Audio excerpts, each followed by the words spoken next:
Hello everyone. AIDS has been called the plague of the 20th century.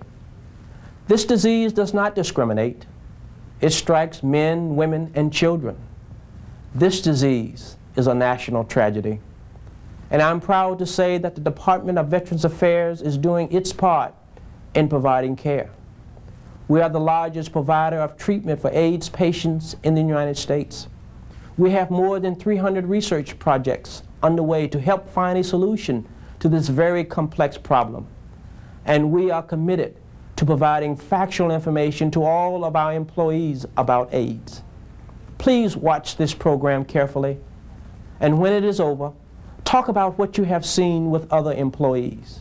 Read more about HIV and AIDS. And if you have a question on how to treat a person with AIDS, here is a simple answer.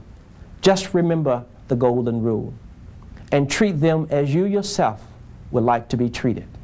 Thank you so very much.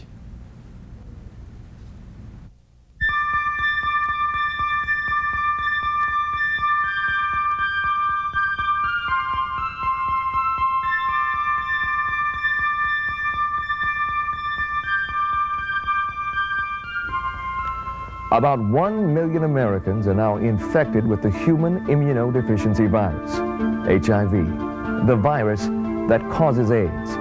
That's nearly 1 American out of every 250. But the good news is that most of these men and women are able to work like everyone else for many years. There are similarities between people working with HIV and people working with many other chronic illnesses, like heart disease, high blood pressure, diabetes, and some kinds of cancer. In this program, we will talk about how federal laws and VA policies protect HIV-infected employees, just like any other employee. This includes non-discrimination, privacy and confidentiality, reasonable work accommodation, and health and life insurance benefits. We'll also take a look at what HIV infection is and why there is little chance for transmission from one worker to another. Ordinary work activities don't put us in danger of getting HIV infection from another employee. We'll see 3 portrayals that are based on experiences of men and women in the workplace.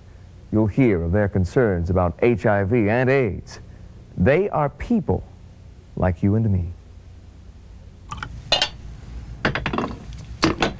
Yeah, I've worked in personnel for about 7.5 years now. And one day, a few weeks ago, my friend Gene comes up to me at the office coffee pot and says, had I heard that someone in the office tested positive to HIV? He says that since everybody takes turns making the coffee and, washing the cups in the pot, did I really want to drink it anymore? He says he's going to bring his own supply in a thermos from home.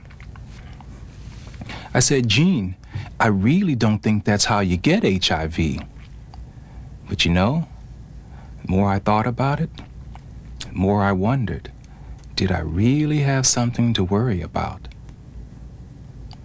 So I decided to ask my doctor. As Gary's doctor, I saw he was concerned, but I told him not to worry about eating or drinking something prepared by someone with HIV. You don't get HIV from ordinary contact. I told him HIV lives in the blood and semen or vaginal secretions of infected people. The main ways the virus passes from one person to another are by having unprotected sex with someone who has the virus, by sharing needles and syringes, and from an infected pregnant woman to her baby. So I tell Gene what my doctor says. He says, I guess it's okay, but you can count me out. These are the facts Gary learned from his doctor. People can be infected with HIV for as many as 10 years or more before the virus gradually weakens and finally destroys the body's immune system. The disease we know as AIDS happens when the immune system can't fight infections and other diseases. I explained to Gary that HIV and AIDS is spread by viruses and body fluids, mainly blood, which can have the highest concentration of the virus, and semen and vaginal fluid too. While the virus may appear in other body fluids, such as tears and saliva, it's been shown that the number of viruses there is too small, and the virus is usually too weak to be passed from person to person in those ways. Gary learned a lot from his doctor. He told him that the virus can't be transmitted by touching an infected person or by sharing eating utensils, drinking fountains, telephones, or toilets.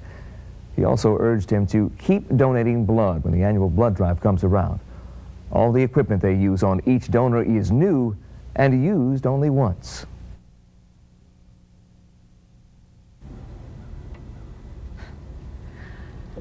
About 8 years ago, I found out that I have HIV.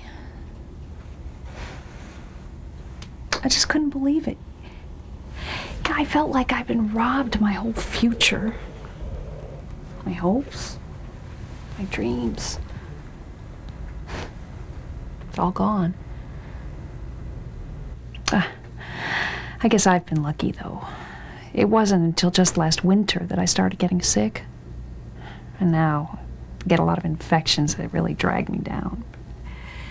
This last time I was in the hospital, I knew I was going to have to talk to my supervisor, Beth. As Olivia's supervisor, I knew something was wrong because she seemed sick a lot. I was worried about her. When she told me she was HIV positive, I told her that she had my support in trying to work despite her illness, and I made certain that she knew the Employee Assistance Program offers counseling, support programs, and information. Olivia told me that she wanted to keep her job and work as long as possible. Together, we consulted our Human Resources Management Service. They told us how we could arrange her work schedule so that she could get to the doctor to get the regular treatment she needs. They explained how we could adjust Olivia's work schedule or the kind of work itself so that she could still be a member of our group. That's called reasonable accommodation, and it's available to anyone with a disability or chronic disease. Beth and I talked about telling the others in the office. Well, I said I wanted to tell them.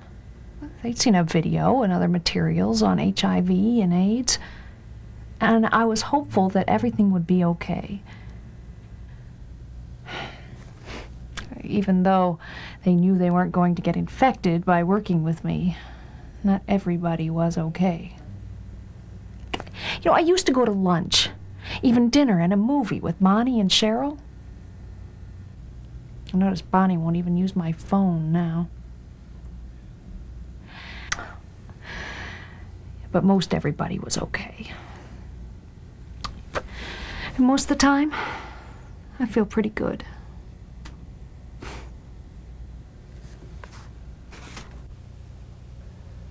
Confidentiality of an employee's HIV/AIDS status must be strictly protected. For example, Olivia decided to reveal her condition to coworkers. Whether employees choose to disclose their condition to their supervisors or their coworkers is strictly their decision.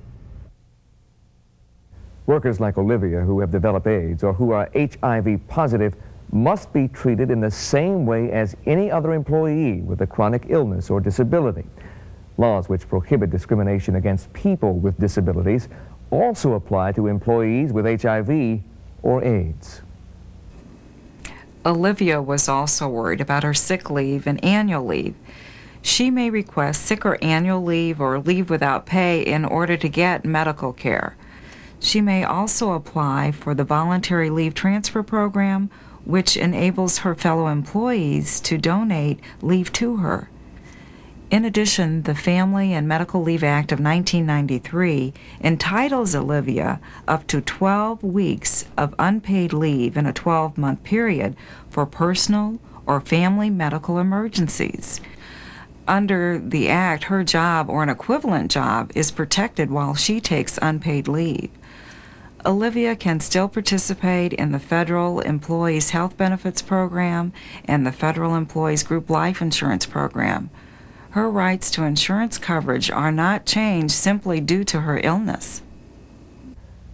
If workers with HIV or AIDS or any other chronic disease have 5 years or more of federal service under the Civil Service Retirement System, or 18 months or more of federal service under the Federal Employee Retirement System, they are eligible to retire on disability if the requirements are met and their condition requires it. For further information about retirement options, employees should contact their Human Resources Management Service. I've worked here for about 9 years. Anyway, you got to know what you're doing around here. You can get hurt. We work with landscaping machines like mowers, string trimmers, other tools like that. We've had a few injuries, sure, but not a lot, because safety is a big deal around here. But one day, I guess I was a little tired. Not that that's an excuse, but I slipped up and I cut my arm real bad.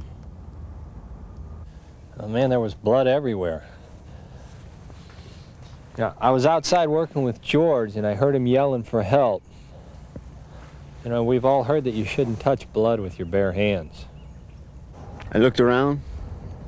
At first, no one would help me. I could see it in their eyes. They were afraid of the blood. And my arm started to hurt real bad. I felt like I was just going to pass out.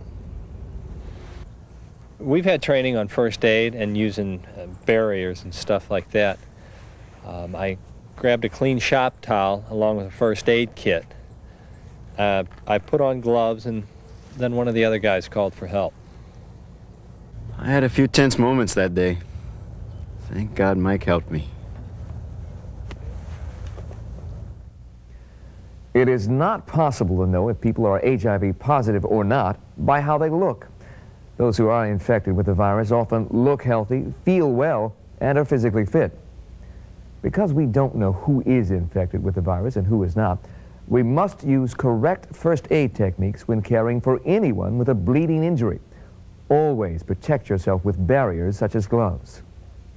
HIV and AIDS in the workplace, in our lives, is a reality. No matter where you live, where you work, you probably know someone who has been infected with HIV, has AIDS, or who is at risk because of his or her behavior. As our nation copes with the HIV and AIDS epidemic, each of us needs to behave responsibly and with compassion. Over the last several years, we know that you have heard many times the ways that HIV is and is not transmitted. But fear and discrimination still exist. It's important to review and discuss with family and friends the most common ways in which HIV is spread. HIV is spread by having unprotected sex, whether vaginal, anal, or oral, with someone who is infected with HIV. Since you don't know who is infected, using a latex condom reduces the risk of infection. The surest way to protect yourself against HIV infection is not to have sex at all, or to have sex with only one steady, uninfected partner. The infection is transmitted by sharing needles or syringes. Also, because they can lead to high-risk behavior, drug use and excessive alcohol use should be avoided. An HIV-positive woman can infect her baby during pregnancy or childbirth, and sometimes through breastfeeding.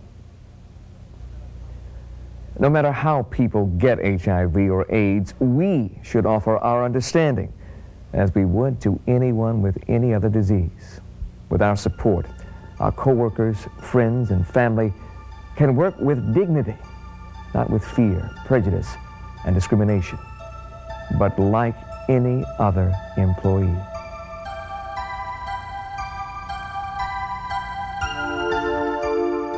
If you have specific questions about any personnel issues related to HIV and AIDS, contact the Human Resources Management Service at your VA facility. If you need information specific to HIV and AIDS, have concerns about how HIV is spread, or are concerned about risk or harm in the workplace, contact the Employee Health Unit at your VA facility. If you have questions about AIDS or would like to find out what programs are available in your local area, call the CDC National AIDS Hotline at 1-800-342-AIDS. The call is free and confidential, and you do not have to give your name to get your questions answered.